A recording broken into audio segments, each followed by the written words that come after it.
Vēl joprojām traucētā elektropadeve Latvijā ir izraisījusi asas pārunas gan pašvaldību, gan Latvenergo, gan valdības pārstāvju starpā. Iedzīvotāji ir tuvu izmisumam.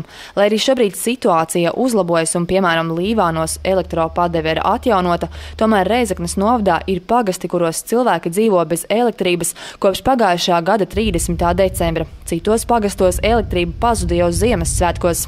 Elektrības traucējumi rada būtiskas neērtības uzņēmējiem un zemnieku saimniecībām, kurām govis jāslauc ar rokām un ūdens jānes no dīķa. Ģeneratoru darbināšanai tikai degvielas iegādei tiek tērēti 2500 latu, neskaitot ģeneratoru īri un iegādi. Šos zaudējumus kādam ir jākompensē. Uzņēmēji nes diezgan ievērojamus zaudējumus.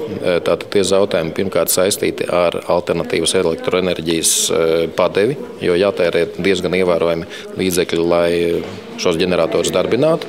Un, protams, arī problēmas, kad šī ražība pašam uzņēmumam kā tādam ir kritusies. Mēs tiesīgi esam prasīt izdevumus, jo tie pašvaldībai ir ļoti lieli, tie ir uzņēmējiem mūsu ļoti lieli, zemniekiem ir ļoti lieli. Es uzskatu, ka normālā valstī tieši šeit ir jautājums par to, kāpēc tad šī no rezerves fonda valsts ārkārtas situācijā ir nepieciešama līdzekļa. Tā ir tā vieta, kur būtu šie kompensācija tiešām jāveic. Pašvaldību pārstāvjiem tiekoties ar ekonomikas ministru tika pārunāta zaudējuma atlīdzināšana. Ekonomikas ministrs un Latvenergo vadītājs solīja šo lietu izskatīt. Mēs noteikti izskatīsim šo lietu. Šī sanāksmē arī izskanēja dažādi priekšlikumi, kā mēs varētu kaut vai daļēji kompensēt šo radušo situāciju.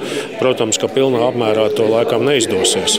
Visticamāk, ka zaudējuma atlīdzināšana tiks skatīta pēc elektropadeves atjaunošanas.